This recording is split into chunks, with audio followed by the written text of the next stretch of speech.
Salve, salve, aluna e aluno. Quem é que está aqui na área? O professor Aprígio. E já vou pedir para meu estimado amigo Adriano abrir essa imagem da produção. Abre essa imagem aí, para que o aluno possa se apropriar. Qual é a temática que a gente vai falar hoje? Qual é a temática que a gente tem hoje, que a gente vai tratar de forma cara? É um assunto que tem tudo a ver com ecologia, gente.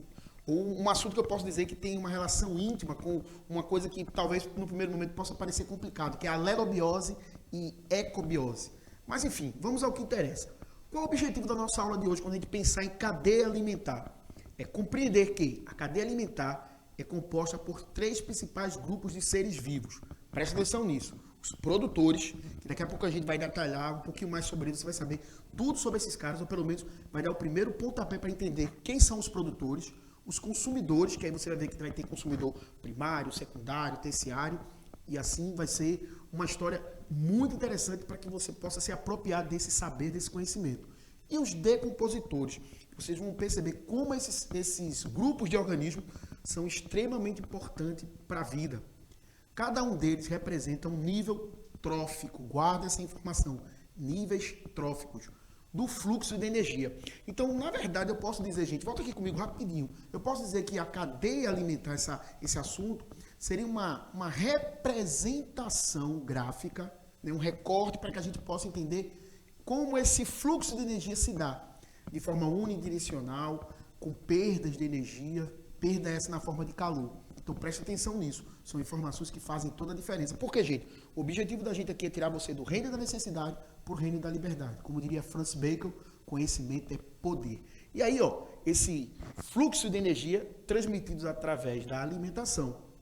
O primeiro nível trófico é formado pelos produtores. Tem tudo a ver com a questão que envolve a fotossíntese, a quimiossíntese, tá? São os seres que são o quê? Autotróficos, que são capazes de produzir seu próprio alimento através de um processo ou fotossintético ou quimiosintético. Dito isso, não podemos também deixar de falar, a gente tem que falar, que o último, né, desse nível trófico, a gente vai destacar quem? Os decompositores. Então eu posso pensar de uma forma muito tranquila. Quando eu pensar em energia, ela é fluida, o fluxo dela, ela é unidirecional e ela vai sendo dissipada, vai sendo o quê? Vai tendo perda dessa energia na forma de calor. Mas quando eu penso na matéria orgânica, isso é cíclico, tá? Então, essas diferenças são muito, mas muito relevantes e importantes quando eu pensar em cadeia alimentar. E aí, vamos para o nosso próximo slide. Você vai ver que isso é muito claro. Então, ó, quando eu penso em energia, vocês estão vendo aí, ó, que essa energia ela sempre vai ter uma única direção. Ou seja, vocês estão vendo que está indo do produtor para o consumidor primário, do consumidor primário para o secundário, do secundário por terciário e do terciário por quaternário. E ali vocês estão vendo quem é aquele produtor ali. A gente está tendo como grande representante os grupos vegetais. Mas a gente poderia citar o exemplo das bactérias quimiosintetizantes, também entrariam nessa seara, entraria nesse ambiente tão fértil, dentro dessa proposta, desse recorte, desse conhecimento que é tão relevante para a gente entender as relações, tanto de ecobiose quanto de alelobiose. E aí a gente vai ter o consumidor primário, que seria aquele indivíduo que come os produtores, e daí em diante vocês vão ter os consumidores secundários, terciários e quaternários, que estariam nos grupos, que estariam o quê? Nos grupos dos predadores, né? Então vai ter relações com outros saberes, porque, gente, essa fragmentação aparente que a gente muitas vezes didaticamente usa, na prática, esse olhar tem que ser o quê? Não só interdisciplinar, mas transdisciplinar. É quase como o ato de respirar. Esse conhecimento está o tempo todo dialogando com outros conhecimentos. Então, a primeira coisa que eu quero chamar a atenção de vocês, com relação à energia, vocês podem ver, tudo inicia lá em Hélios, né? O Sol. Né? Então, essa energia, ou seja, uma energia inorgânica, vai se transformar em uma energia orgânica, né? Na forma de quê? Na forma de açúcar feita pelas plantas, né? No caso, a glicose, o amido. E essa energia que foi lá extraída de forma pelos elementos inorgânicos, ou seja, pela luz e outros fatores, né? Que a gente poderia citar. E a gente vai fazer isso daqui a pouquinho, né? Sem querer dar spoiler. Mas aí quando a gente começa a compreender essas relações que existem, cadeia alimentar com fotossíntese, com quimiossíntese, faz toda a diferença. E aí, esses produtores vão servir, né, de nutrientes para quem? Para os consumidores primários, esses consumidores primários para o secundário, terciário e assim sucessivamente. Mas pensar que essa energia, ela tem uma única direção.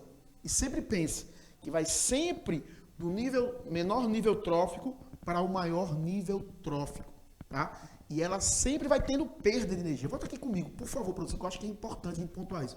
Aqui, na prática, a gente pode dizer claramente que está tendo perda. Por quê? O gafanhoto, ao comer esse vegetal, ele não vai abarcar todos os, vamos dizer assim, todo o seu aporte energético, porque boa parte disso foi perdido e vai ser perdido na forma de calor.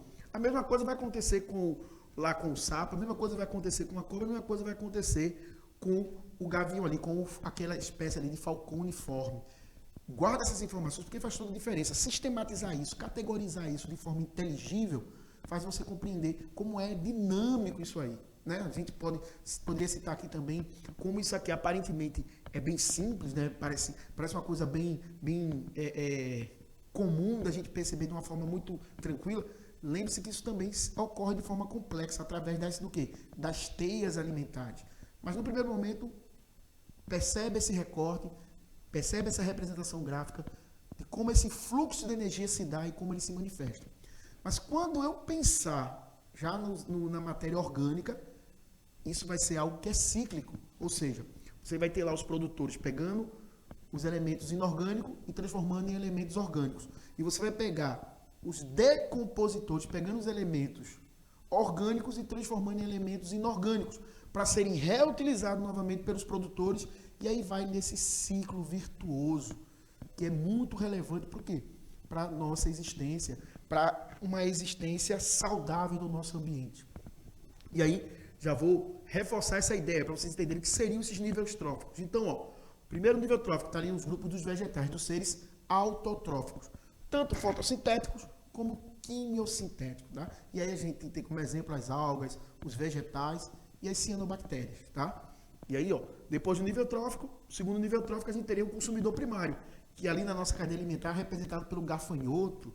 Depois veio o terceiro nível trófico, representado pelo sapinho lá, e o nosso quarto nível trófico, a cobra, e a gente poderia citar o exemplo do gavião como nosso quinto nível trófico, e aí vai sucessivamente.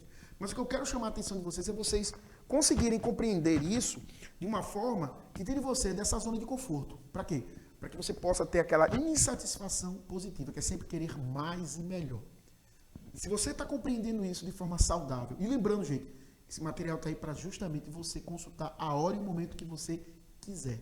Mas você tem aquele grande cuidador, aquele grande curador do teu saber, que é teu professor. Aquele mediador de relevância, aquele cartógrafo de relevância. Não abre mão desse momento com esse teu professor. E claro, a gente não podia deixar também de mais uma vez reforçar, porque é importante reforçar, como a fotossíntese, ou seja, como os produtores têm uma relevância gigantesca quando a gente pensar em cadeia alimentar. Então, nesse processo fotossintético, onde vai ter a energia luminosa, o uso do dióxido de carbono, a liberação de oxigênio, a presença de alguns sais minerais, ou seja, de elementos inorgânicos, para gerar elementos orgânicos. Então, vê como isso é tão importante. E também não poderíamos deixar de falar dos decompositores, que a gente tem quem como grandes representantes? Fungos macroscópicos e fungos microscópicos. E também bactérias. Então, esses são grandes recicladores, né? Então, a gente pode dizer que os elementos orgânicos, eles são reciclados quando a gente olha para a cadeia alimentar. E quando a gente pensa na energia, a energia vai fluindo e vai tendo, sim, essa perda na forma de calor. Dito tudo isso, não deixa de prestar atenção nessas informações que fazem todas as diferenças. E, com certeza, vai tirar você do reino da necessidade para o reino da liberdade. E aí, aquele momento que eu acho que é de grande relevância, de grande importância, que é você precisa saber. E aí você pode estar se perguntando, o que é que eu preciso saber, Aprígio? Tenha certeza que o que você precisa saber agora, nesse momento, é entender que um organismo, ele pode ser ao mesmo tempo autotrófico e ao mesmo tempo ele pode ser heterotrófico. Como assim, Aprígio? Volta aqui comigo. Você pode estar fazendo assim, WhatsApp.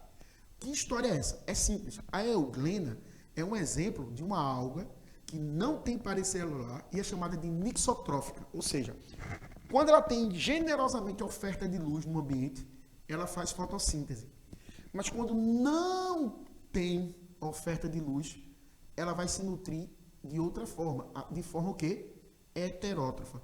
ela tem uma espécie de invaginação no seu flagelo que permite que ela absorva nutrientes.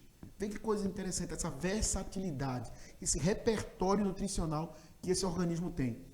Ele, ao mesmo tempo, ele pode fazer fotossíntese, ou seja, é um organismo que vive o tempo todo em água doce, tem vacúolo contrátil, está lá, se mantém lá tranquilamente. Se tiver luz, generosamente ela vai estar lá o tempo todo fazendo fotossíntese, paz e amor. Se não tiver, ela vai ter que recrutar isso através de um processo como um organismo heterótrofo. Ou seja, é um organismo conhecido como nixotrófico. Ou seja, ora ela pode ser fotossintética, ora ela pode ser um organismo que precisa recrutar nutrientes externamente para poder garantir a sua sobrevivência. Vê que informação relevante. E aí, no nosso próximo slide, mais uma vez, reforça isso. Abre essa imagem aí, por favor, Adriano, para que esse aluno possa se apropriar. Tá? É uma alga, como eu já tinha dito para vocês, que não possui parede celular, que é uma característica muito peculiar, que apresenta vacúolo contrátil. Ó, vive exclusivamente em ambiente de água doce. É nixotrófica, ou seja, pode se comportar de forma autotrófica, ou seja, produz seu próprio alimento por fotossíntese, na presença de luz, ou de forma heterotrófica, na ausência dela, ou seja, tem que comer, tem que se alimentar. E como eu tinha dito para vocês, ela apresenta ali no seu flagelo uma invaginação que permite a entrada, esse recrutamento, essa captura desse nutriente externamente. Essa informação, gente, é muito importante, é muito relevante. Por quê? A ciência e a biologia, ela é muito mais pautada nas exceções do que nas regras. E eu acho que é isso que faz ela ser tão encantadora, ser tão bela, ser tão bonita. Eu sou meio suspeito para falar como biólogo, mas fica aqui o registro. Biologia, ciência e biologia é muito massa, porque faz a gente ter um olhar extremamente hiperbólico, amplo, cosmopolita, de como a vida ela é versátil, como a vida ela é extremamente linda na sua singularidade e na sua totalidade. E claro, não podia deixar aqui de registrar, né? Abre essa imagem aí, que é isso, perfeito, que é as nossas, né, referências bibliográficas. Já vou pedir para o meu estimado amigo Adriano da produção voltar aqui comigo, porque eu gostaria de registrar com letras garrafais. Meu muito obrigado a toda a produção, em especial ao meu amado amigo Adriano, a minha amiga Bárbara, como sempre, essa gigante que faz com certeza toda a diferença quando a gente pensa em inclusão, quando a gente pensa em a gente criar um ambiente de quê? De mediação. Como diria Cervantes, nós não viemos aqui para construir muros, mas sim para construir o quê? Pontes. E muitas pontes. Dito tudo isso, por favor, abre essa imagem aí, por favor, Adriano. Fui!